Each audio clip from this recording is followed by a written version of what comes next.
But all right, let me move on to something that actually did surprisingly work well on the PS4.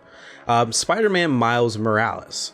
I got to play this game on PS4. I haven't been lucky enough to get a PS5. And I was very much sold by that marketing of this game will only be at its best on a PS5.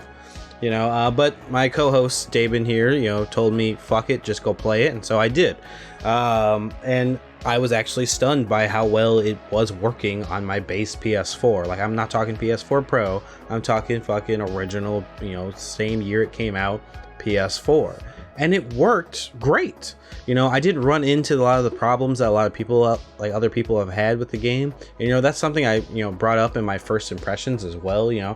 It just seemed to run smoothly. I didn't run into a lot of loading problems. The game loaded at the beginning, but beyond that, even deaths didn't seem to take that long as compared to other games. So I just felt like this game was well optimized for the Sony experience.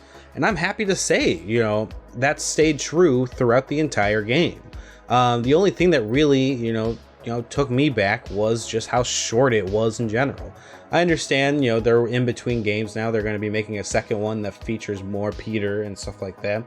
But for Miles, being such a big character in my eyes and a lot of fans' eyes, I think it's his time to shine in, Marvel in general. I think it's beyond his time to shine, really, at this point. And I would have really loved this to have been a full $60 experience, because I feel like it was worth a full $60 experience. Even at the $40 price point, I would say just pick it up. I'm not even saying, get it on sale or anything like that. This is a must play for me. I really did enjoy the game from, start to finish. Miles felt authentic to himself. Even when it's working within this storyline, that felt like Miles Morales from the comics. I thought Insomniac, just put together such a well-handled experience that anyone could pick up from any age and really be able to enjoy what it means to be Spider-Man in this world. Miles is such a fucking phenomenal character, and it meant a lot to me, that being like kind of my Spider-Man, to get to play as him in the game. And I can only hope that this continues to move forward as Miles's rise to the mainstream, as it goes with like MCU and stuff like that. But I can only imagine Marvel not wanting Sony to have all the glory here.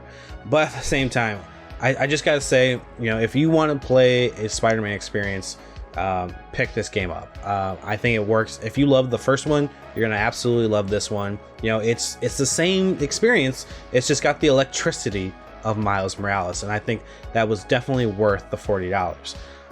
At the same time, do expect a shorter experience. It's way more condensed. It feel like the storyline even felt very condensed, but I mean, he is kind of like the Spider-Man of Harlem, so you definitely stayed in that area the most. So I will be giving this game an A- just because the storyline just wasn't long enough for me. There wasn't too many shocks and turns. I could have gone for another fucking 12 plus hours in this game, and I could pick this up and play it again and again as well. But I definitely think it's deserving of an A.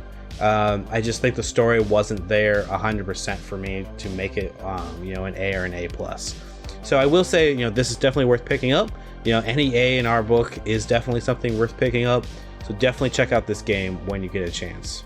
For those of you who haven't gotten a chance to see my playthrough of the game, it is available currently on our YouTube channel, which uploads for that game will continue coming up this next week, as we've just been doing Cyberpunk videos this previous week to show off the gameplay that I've done for there.